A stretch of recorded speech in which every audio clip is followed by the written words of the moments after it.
Movie की start में हम एक कपल केट और मैट को देखते हैं जो अपने नए घर में शिफ्ट होने के लिए जा रहे थे। और घर को देखकर ये दोनों बहुत खुश होते हैं। केट एक ट्रांसलेटर होती है और मैट एक आर्टिस्ट होता है। अब ये दोनों मिलकर घर का सामान शिफ्ट करने लगते हैं और तभी मैट को दीवार में एक छोटा सा सुराख नजर आता है, जिसे देखने के लिए वो दीवार का वॉलपेपर उतारने लगता है और इसे यहाँ पर एक अजीब सा दरवाज़ा दिखाई देता है जिसकी चाबी मैट को इसी घर के सामान में मिल जाती है। जैसे ही वो दरवाजे को खोलता है उसे वहाँ एक खाली रूम दिखाई देता है जिसे केट को दिखाने के लिए मैट उसे आवाज़ देता है। लेकिन जैसे ही केट रूम में इंटर होती है तभी सारे घर की लाइट्स ब्लिंक होना शुरू हो जाती हैं, जिस पर मैट कहता है कि वो कल एक इलेक्ट्रीशियन को बुलवाकर इस घर की वायरिंग चेक करवाएगा। और फिर रात को ये दोनों अपना क्वालिटी टाइम स्पेंड करते हैं और अगली सुबह दोबारा से घर की सफाई करना शुरू हो जाते हैं। और तभी वहाँ पर एक इलेक्ट्रीशियन आता है और जैसे ही वो वायरिंग चेक करने के लिए बेसमेंट में जाते हैं तो वहाँ इन्हें हर तरफ वायर्स ही वायर्स नजर आती हैं, जिन्हें देखकर वो इलेक्ट्रीशियन मैट को बताता है कि उसे चेक करना इसके बस की बात नहीं। और जाते हुए वो इलेक्ट्रीशियन मैट से कहता है कि तुमने आखिर ये घर क्यों खरीदा है। और वो मैट को बताता है कि तुम लोगों से पहले जो कपल इस घर में रहता था उसका मर्डर इसी घर में हुआ था। ये सब सुनकर मैट काफ़ी घबरा जाता है और घर जाकर इंटरनेट पर उस फैमिली के बारे में सर्च करने लगता है और जहाँ पर इसे पता चलता है कि 30 साल पहले उस फैमिली का मर्डर उन्हीं के बेटे ने किया था जिसका नाम जॉन था और वो अभी एक मेंटल अजाइलम में है। ये सब देखकर मैट काफ़ी डिप्रेस्ड हो जाता है और वो बियर की एक बोतल लेकर उसी रूम में चला जाता है। और तभी बियर की बोतल ख़त्म होने पर उसके मुंह से अचानक निकल जाता है कि काश मुझे एक और बियर की बोतल मिल जाती। और तभी उस रूम की लाइट्स ब्लिंक होना शुरू हो जाती हैं और अचानक मैट को अपने सामने एक बियर की बोतल नज़र आती है, जिसे देखकर वो काफ़ी डर जाता है। और अब कुछ देर बाद घर की लाइट्स ब्लिंक होने की वजह से केट की भी आंख खुल जाती है और वो उस रूम की तरफ जाने लगती है जहाँ पर उसे मैट के साथ और भी बहुत सी एक्सपेंसिव चीज़ें नज़र आती हैं। और वो मैट से पूछती है कि ये सब कहाँ से आया है, तो मैट बताता है कि ये सब उसे इस रूम ने दिया है। और वो केट से भी कहता है कि तुम भी इस रूम से अपनी कोई विश मांगो।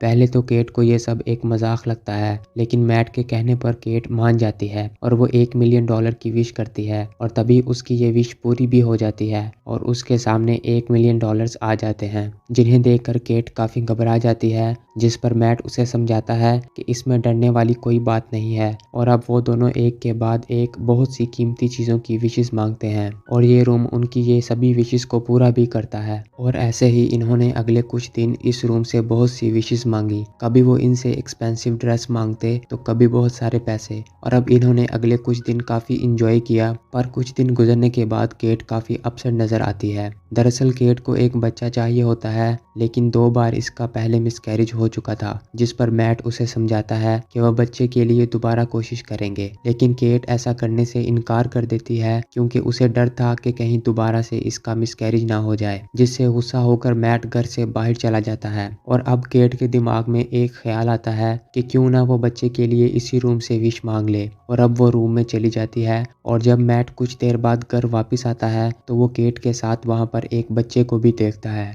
जिसके लिए मैट उस पर काफ़ी गुस्सा करता है कि मैंने तुम्हें मना किया था कि हम इस रूम से किसी भी जिंदा चीज़ के लिए विश नहीं मांगेंगे। और अब मैट उस बच्चे को वापस करने के लिए बोलता है, पर जैसे ही ये दोनों रूम में पहुंचते हैं तो केट की आंखों से आंसू निकलना शुरू हो जाते हैं और वो बच्चा मैट को पकड़ा देती है। लेकिन बच्चे को अपनी गोद में लेते ही मैट भी काफ़ी इमोशनल हो जाता है और बच्चा केट को पकड़ाकर रूम से बाहर चला जाता है। और अब अगले दिन मैट उसी लड़के जॉन से मिलने के लिए मेंटल अजाइलम में जाने लगता है, जिसने कुछ साल पहले इसी घर में अपने पेरेंट्स का मर्डर किया था। और वो अपने साथ कुछ पैसे भी ले जाता है। लेकिन जब वो वहां पहुंचता है तो नर्स उसे बताती है कि पिछले कई सालों से जॉन से मिलने के लिए कोई भी नहीं आया। और जब मैट जॉन से मिलता है तो जॉन मुस्कुराते हुए मैट को बताता है कि वो कई सालों से इस दिन का इंतजार कर रहा था कि कोई आकर कि उसने आखिर अपने पेरेंट्स को क्यों मारा था। और वो मैट को सिर्फ एक ही नसीहत करता है कि वो जितना जल्दी हो सके उस घर को छोड़ दे। ये सब सुनकर मैट फौरन से घर के लिए निकल जाता है और रास्ते में एक गैस स्टेशन से अपनी गाड़ी में कुछ गैस भरवाता है। लेकिन जब वो पैसे देने के लिए अपनी जेब में हाथ डालता है तो जेब से पैसों की बजाय डस्ट निकलती है, जिस पर मैट घर पहुंचकर उस रूम की चीजों को घर से बाहर फेंकने लगता है,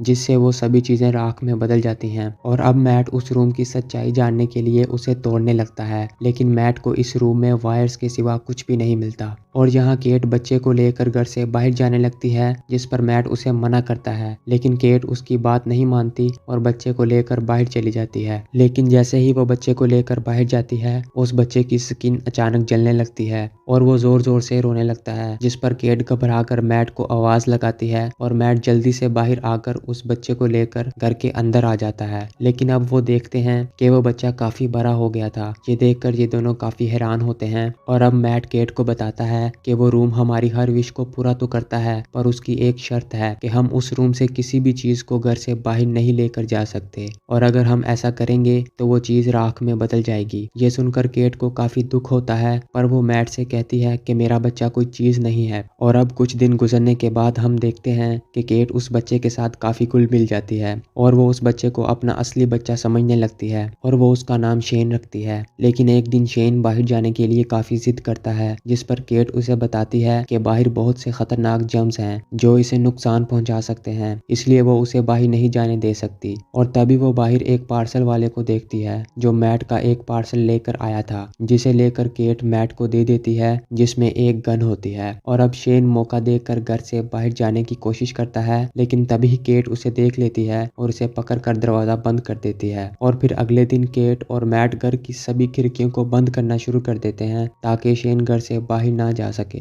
और अब एक दिन शेन अपने स्नो ग्लोब से खेलता हुआ मैट के रूम में चला जाता है, लेकिन तभी वहां पर मैट आ जाता है और शेन को रूम से बाहर जाने को कहता है, जिससे उसका स्नो ग्लोब गिरकर टूट जाता है, जिसकी आवाज सुन के केट भी वहां आ जाती है और शेन पर गुस्सा करने के लिए मैट के साथ झगड़ने लगती है। और फिर रात को जब केट और मैट सो जाते हैं तो शेन एक टॉर्च लेकर पूरे घर में घूमने लगता है और तभी उसे वो रूम दिखाई देता है और शेन उस रूम में चला जाता है। और अगली सुबह जब मैट उठता है तो वो अपने सामने एक नया स्नो ग्लोब देखता है, जिसे देखकर मैट समझ जाता है कि शेन को वो रूम मिल गया है। और अब वो केट को लेकर उस रूम में जाता है, जहां वो देखते हैं कि अब ये रूम एक बड़े से फॉरेस्ट में बदल चुका था और शेन वहां एक आइसमैन से खेल रहा होता है। ये देखकर केट को काफी खुशी होती है, लेकिन मैट को शेन पर बहुत गुस्सा आता है और वो उसका हाथ पकड़कर रूम से बाहर ले आता है, जिस पर केट और मैट के दरमियान दोबारा से बहस होना शुरू हो जाती है। लेकिन तभी वहां पर फोन की घंटी बजने लगती है, जिसे शेन मना करने के बावजूद भी उठा लेता है और तभी वहां मैट आकर उससे फोन छीन लेता है। दरअसल ये कॉल मेंटल असाइलम से जॉन ने की होती है और जॉन फोन पर शेन की आवाज सुनकर ये जान जाता है कि उन दोनों ने उस रूम से एक बच्चे की विश मांग ली है, जिस पर वो मैट को बताता है कि अगर वो चाहते हैं कि शेन भी आम इंसानों की तरह जिंदगी गुजार सके तो तुम्हें या केट में से किसी एक को मरना होगा। और यहाँ जॉन मैट को ये राज भी बताता है कि वो भी शेन की तरह उसी रूम से आया था। और दूसरी तरफ केट किचन में पड़े फोन से ये सारी बातें सुन रही होती है,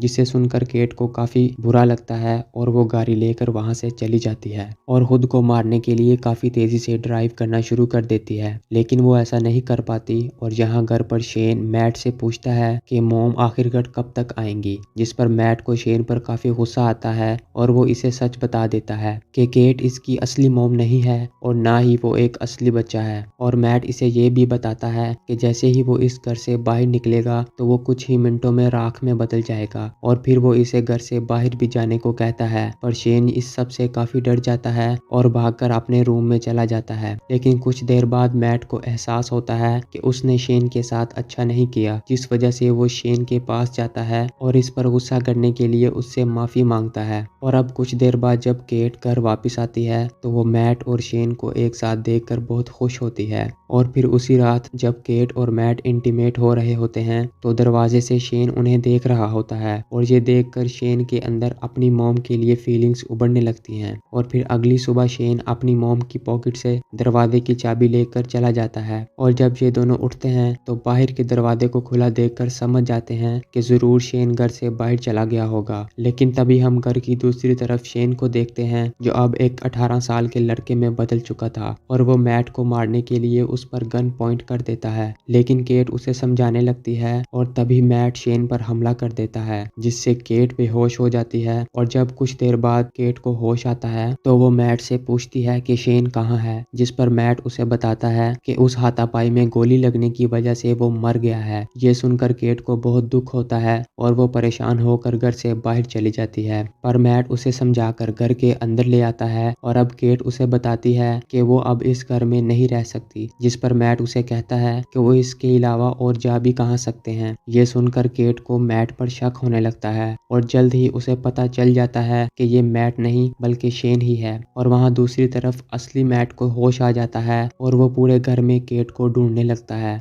लेकिन तभी मैट उस रूम के दरवाजे को बंद देखकर समझ जाता है कि शेन केट को लेकर रूम के अंदर चला गया है और वो रूम की दीवार को तोड़कर जैसे तैसे रूम के अंदर चला जाता है, जहां वो अपने घर की तरह के एक डुप्लीकेट घर को देखता है जहां शेन केट के साथ ज़बरदस्ती करने की कोशिश कर रहा था। लेकिन तभी वो मैट की आवाज़ सुनकर उसे मारने के लिए जाता है और यहाँ केट जैसे ही रूम से बाहर आती है तो वो यहाँ दो मैट को देखकर काफ़ी हैरान होती है। और तभी इनमें से एक मैट केट को पकड़कर भागने लगता है और यहाँ केट शेन को आवाज़ देती है, जिससे इसे पता चल जाता है कि आखिर शेन कौन है और वो शेन को सीढ़ियों से धक्का देकर नीचे गिरा देती है, जिससे शेन अपनी असली शक्ल में वापस आ जाता है। और दूसरी तरफ केट और मैट घर से बाहर निकलने के लिए भागने लगते हैं, लेकिन काफ़ी कोशिश करने के बाद भी वो घर से बाहर नहीं निकल पाते क्योंकि शेन ने उस रूम से विश मांगी थी कि वो दोनों बाहर ना जा सके। लेकिन वो किसी तरह उस घर से बाहर निकलने में कामयाब हो जाते हैं और रूम के दरवाजे से निकलकर अपने असली घर में आ जाते हैं। और तभी वहां पर शेन आ जाता है और मैट पर हमला कर देता है, लेकिन मैट जल्दी से बाहर का दरवाजा खोल देता है और वो दोनों दरवाजे से बाहर जाकर गिर जाते हैं। अब शेन जल्दी से उठकर घर के अंदर आने लगता है, लेकिन केट दरवाजा बंद कर देती है, जिससे शेन की उम्र तेजी से बढ़ने लगती है और वो कुछ ही मिनटों में राख में बदल कर मर जाता है। ये देखकर केट को बहुत दुख होता है और अब वो रहने के लिए एक मोर्टल में शिफ्ट हो जाते हैं, जहाँ केट को पता चलता है कि वो प्रेग्नेंट है। पर वो ये सोचकर बहुत परेशान होती है कि आखिर ये बच्चा मैट का है या फिर शेन का। और फिर इसी सस्पेंस में ये मूवी खत्म हो जाती है।